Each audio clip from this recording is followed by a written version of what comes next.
اس وقت دنیا کا ہر شریف انسان بے چین ہے، بے قرار ہے، اس کی روح مضطرب رہتی ہے۔ اس کی وجہ یہ ہے کہ مسلم امہ بڑی تیزی کے ساتھ گناہوں کے دلدل میں پھنستی چلی جا رہی ہے۔ پہلے ہم کہتے تھے یا ہمارے مفکرین اور علماء کہتے تھے کہ لوگ گناہوں کے دلدل میں ڈوب رہے ہیں، اور اب ہمیں تو یہ ڈر لگ رہا ہے کہ لوگ گناہوں سے بھی اب آگے کفر کی طرف جا رہے ہیں، شرک کی طرف جا رہے ہیں، بدعات کی طرف جا رہے ہیں، خرافات کی طرف جا رہے ہیں۔ اللہ اکبر، یہ صورتحال ہے۔ بلکہ معاذ اللہ کچھ لوگ تو ایسے ہیں کہ جو خدا کے وجود کا انکار کر رہے ہیں، اسلام کی حقانیت کا انکار کر رہے ہیں۔ آپ اندازہ فرمائیں، زنا بڑھ رہا ہے، شراب نوشی بڑھ رہی ہے، ظلم بڑھ رہا ہے، جرائم بڑھ رہے ہیں۔ وجہ اس کی، سارے جرائم کی وجہ صرف ایک ہے، دل میں اللہ کا خوف نہ ہونا، دل میں خشیت ربانی نہ ہونا۔ اس لیے کہ جب دل میں اللہ کا خوف نہ ہو، اللہ کا خوف دل سے نکل جائے، پھر انسان زنا کے اڈے پہ بھی جا سکتا ہے، انسان شراب کے اڈے پہ بھی جا سکتا ہے، انسان جوے کے اڈے پہ بھی جا سکتا ہے، انسان جرائم کے اڈے پہ بھی جا سکتا ہے۔ اور دیکھ لیجئے سب کو، جو بھی گناہ کرتے ہیں، جو بھی برائیاں کرتے ہیں، ان کے دل اللہ کی خشیت سے خالی ہے۔ جب دل میں اللہ کا خوف نہیں ہوگا تو انسان وہ سب کچھ کر لے گا جس کی اس سے توقع نہیں ہے، اور جب اس کے دل میں اللہ کا ڈر پیدا ہو جائے، اس کے دل میں اللہ کی خشیت پیدا ہو جائے، اس کے دل میں اللہ کا خوف پیدا ہو جائے، پھر وہ مسجدوں کو ویران نہیں کرے گا بلکہ وہ خدا خانے کو آباد کرے گا، وہ شراب کے اڈوں کو آباد نہیں کرے گا بلکہ وہ عبادت گاہوں کو آباد کرے گا۔ اس وقت ضرورت ہے دلوں میں اللہ کا ڈر پیدا کرنے کی، اللہ کی خشیت پیدا کرنے کی، اور اللہ کا ڈر بازاروں سے خریدا نہیں جا سکتا۔ اللہ کا ڈر، اللہ اکبر، یوں ہی کہیں سے حاصل نہیں کیا جا سکتا۔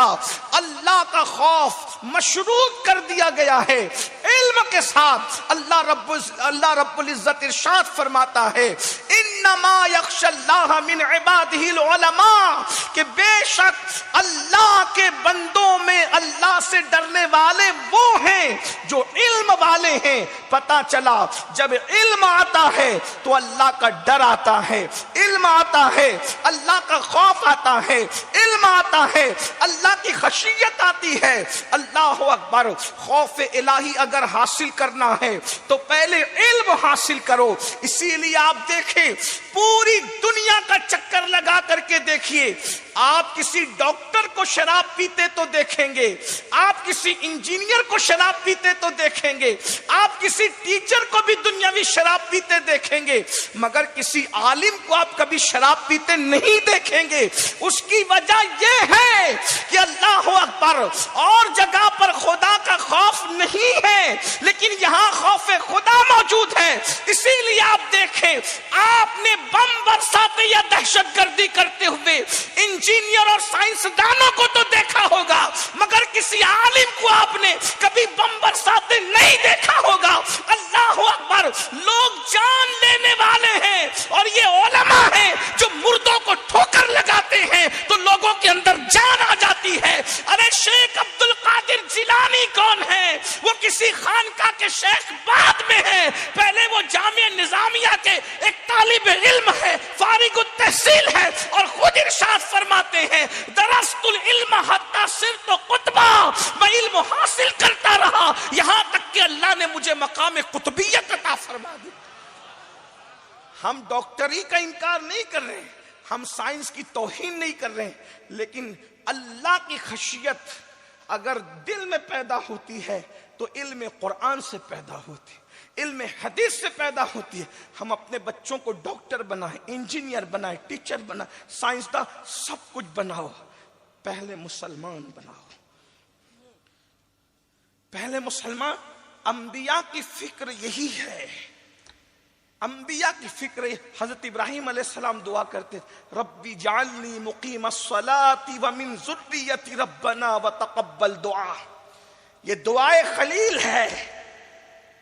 آپ نے اپنی اولاد کے لیے یہ فکر نہیں کی وہ تاجر بنے، یہ فکر نہیں کی وہ کھائیں گے کیا، وہ کمائیں، یہ تو وعدہ ہے۔ جو قدرت کتوں کو کھلاتی ہے وہ انسان کو نہ کھلائے گی؟ جو چونٹیوں کو رزق دیتی ہے اشرف المخلوقات کو وہ خدا رزق نہ دے گا؟ اللہ نے کہاں رزق دیا ہمیں؟ جب ماں کے پیٹ میں ہم تھے، جہاں نہ ہوا جا سکتی تھی، نہ پانی جا سکتا تھا، نہ سوئی جا سکتی تھی، بڑھ کے کہوں کہ وہاں کسی کا گمان بھی نہیں جا سکتا تھا، وہاں تصور اور تخیل بھی نہیں جا سکتا تھا، میرے اللہ نے جو رزاق مطلق ہے ماں کے پیٹ میں ہمیں روزی پہنچائی۔ تو جو ماں کے پیٹ میں روزی دے سکتا ہے، اور ہمارا عقیدہ تو یہ ہے جو ماں کے پیٹ میں روزی دیتا ہے وہ قبر کے پیٹ میں بھی روزی دینے پر قدرت رکھتا ہے، وہ ایسا رزاق ہے۔ لیکن غور کیجئے، خلیل اللہ کو یہ فکر نہیں تھی کہ میرے بچے کھائیں گے کیا، میرے بچے کریں گے کیا، بلکہ فکر یہ تھی ربی جعلنی مقیم الصلاۃ ومن ذریتی ربنا وتقبل دعا، اللہ مجھے بھی قائم صلاۃ رکھنے والا بنا اور میری ذریت کو، میری اولاد کو بھی نماز کا پابند بنا اور میری دعا کو قبول فرما۔ آپ مجھے بتائیں، صحیح کہنا مسلمانوں، مسلمان ہو، اپنے بچوں کو اسکول جانے کے لیے ہم صبح 6 بجے جگاتے ہیں، کبھی ہم نے صبح 6 بجے فجر کی نماز کے لیے بھی اپنے بچوں کو جگایا؟ ہم نے ٹیوشن نہ جانے پر اپنے بچوں کو مارا تو ہے، کیا کبھی ہم نے نماز نہیں پڑھنے پر بھی اپنے بچوں کو مارا ہے؟